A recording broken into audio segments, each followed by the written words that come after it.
My name is Evan Rosen. I represent Mr. and Mrs. Murillo, the appellants in this matter. I'd like to reserve 3 minutes for rebuttal. Thank you. Just a brief announcement. We are withdrawing the issue on appeal pertaining to the payment history. We made a decision late this weekend, and I spoke to opposing counsel this morning. So what else is there? We are proceeding solely as to the default notice, which we believe was improperly admitted as the appellee sought to admit it under the business record exception to hearsay. You get it?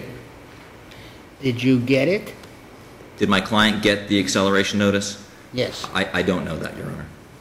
But the law is the law, Your Honor, and I know you're familiar with that, v. Spencer and Spencer v. MC.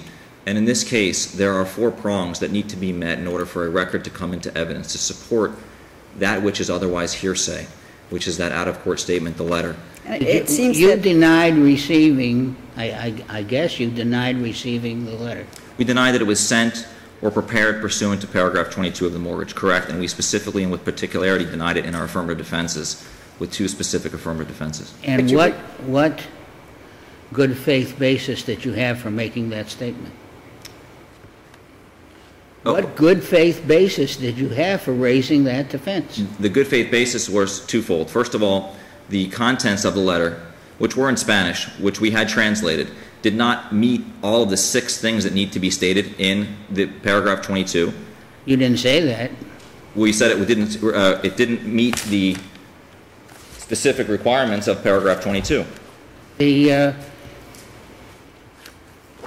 basis of this appeal, as restricted now, is that there was no evidence of there was no affirmative answer, affirmative admissible evidence that the letter was sent.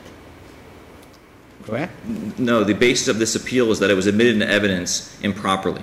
You don't believe that there was a proper foundation for the introduction under the business record That's exception. correct. And it is a condition precedent which we alleged was not met, and therefore they burdened the plaintiff. And what was the basis that you raised that issue in your answer? You know, we have cases that say. The basis was that the paragraph 22 states that the plaintiff, the lender, but that's not the issue on appeal. The issue on appeal is the sufficiency of the evidence to support that the letter was sent.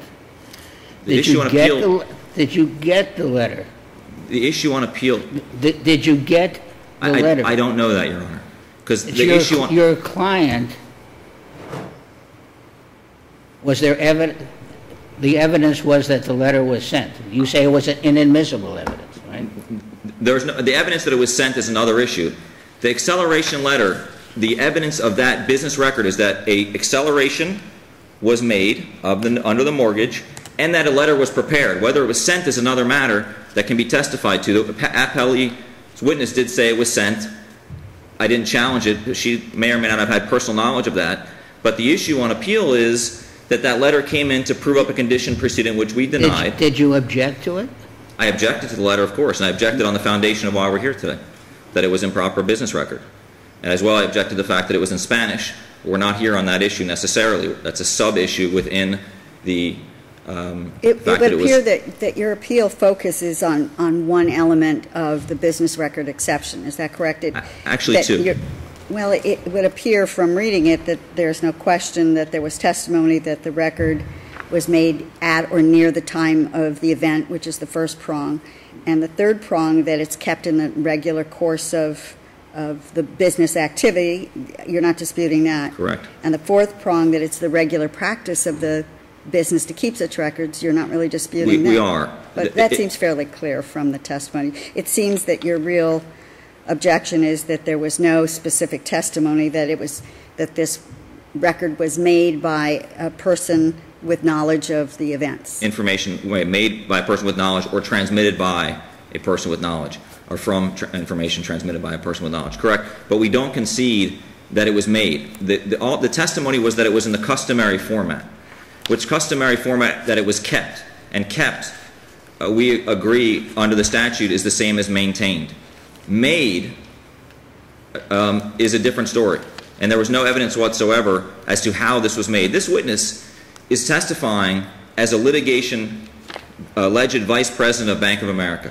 She, in Appellee's brief, numerous times, more than once, has stated that she's only involved in these cases after litigation, after these letters are allegedly prepared and sent.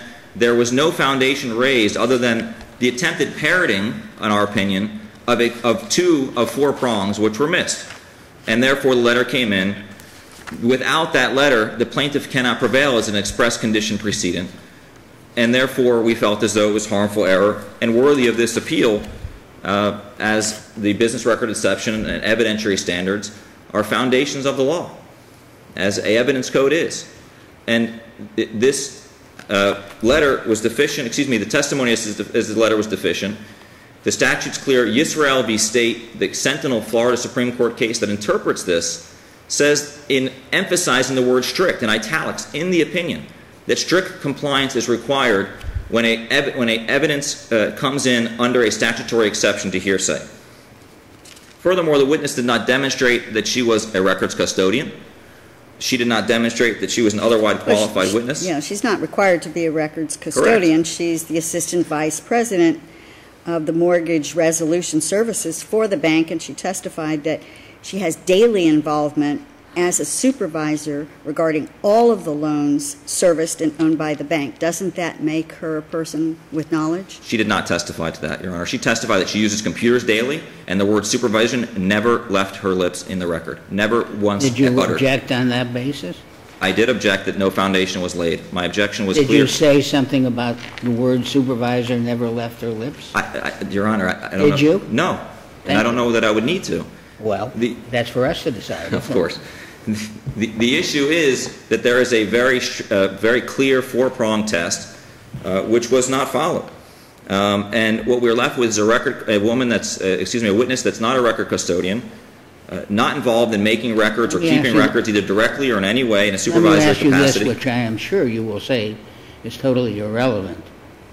Did you pay the mortgage? I knew you were going to answer that, Your Honor. How did you know that? And the answer is? The answer is no. The mortgage was not paid for some time. Thank you. But of course, as you've written beautifully in Spencer v. EMC, the law is the law. And no matter how distasteful the consequences might be, it must be served. And that's what George Costanza said. George Costanza or St. Thomas More, correct? Yes. Thank you. Thank you, Your Honor. I'd like to reserve the rest of my time for rebuttal. Thank you.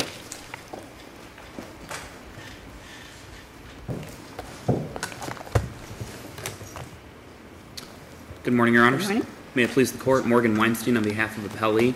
I think that this matter is controlled entirely by the standard of review in this case. We have the admission in a mortgage foreclosure case that there was a note and mortgage executed by the borrower defendants. We also have an admission now that the calculation of damages by the lower tribunal was correct.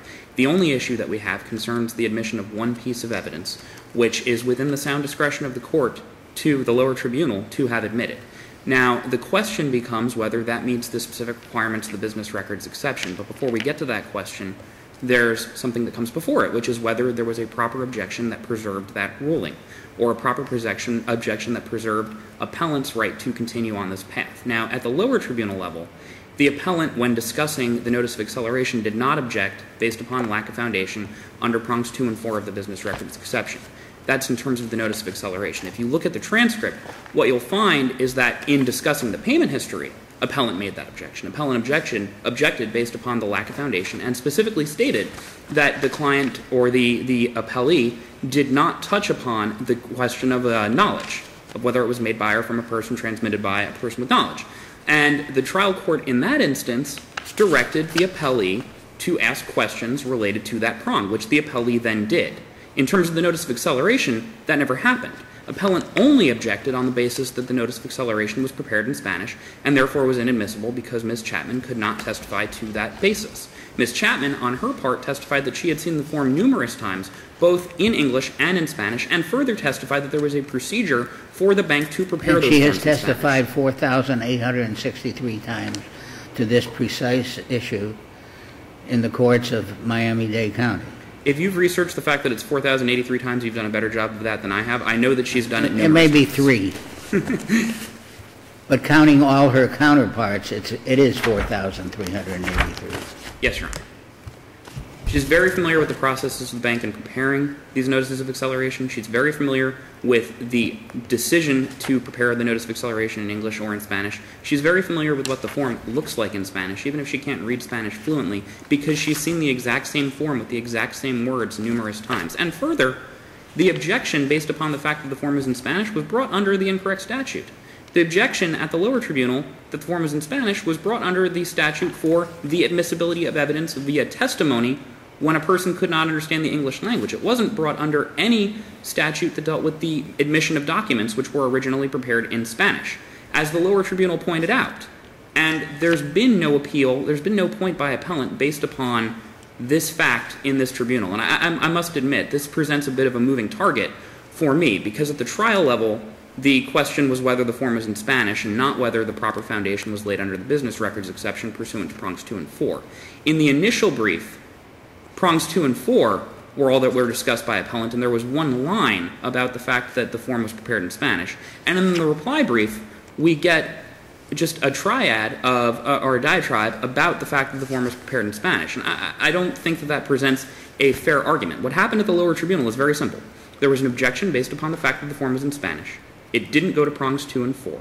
When specifically asked about the payment history, and there was an objection to prong 2, the appellee clarified. That's what would have happened if there was a proper objection raised at the lower tribunal based upon the notice of acceleration. Instead, the appellant interrupted the questioning of appellee when attempting to lay the proper foundation, and the trial court made a ruling after the appellee asked questions. Now, it should be noted that the appellant says that they raised affirmative defenses related to paragraph 22.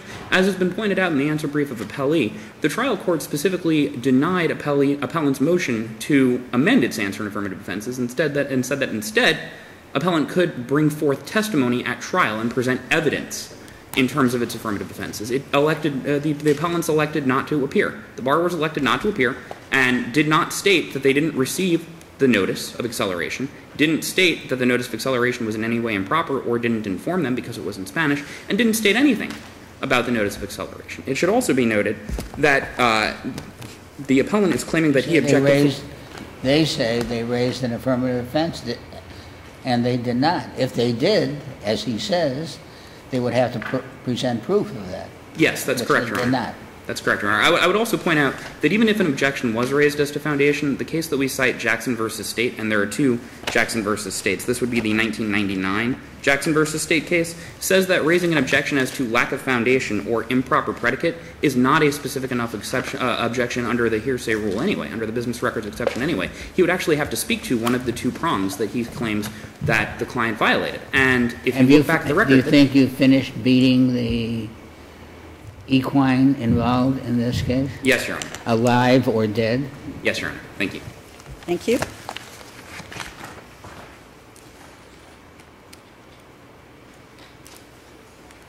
Your Honor, the appellee had cited Jackson v. State as an example of laying out the four business record exception. There were two. One of them dealt with Bell South records and the other dealt with the four prongs. Specifically in the record as to the objection, page 16, lines 22 through 24, and regarding the acceleration letter. Furthermore, this is me speaking, furthermore, she did not lay the proper predicate for the business record exception of that document. The record was clear. The objection was made. I stated the specific grounds under 90.104, and it was clear. I did the same thing on the payment history, and the judge asked, well, which ones were missing? They didn't do that on this one.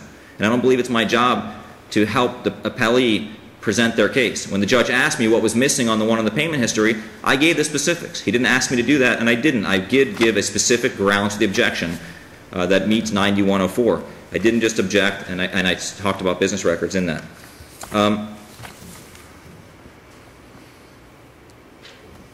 The fact that someone has testified multiple times in court doesn't mean that it's accurate.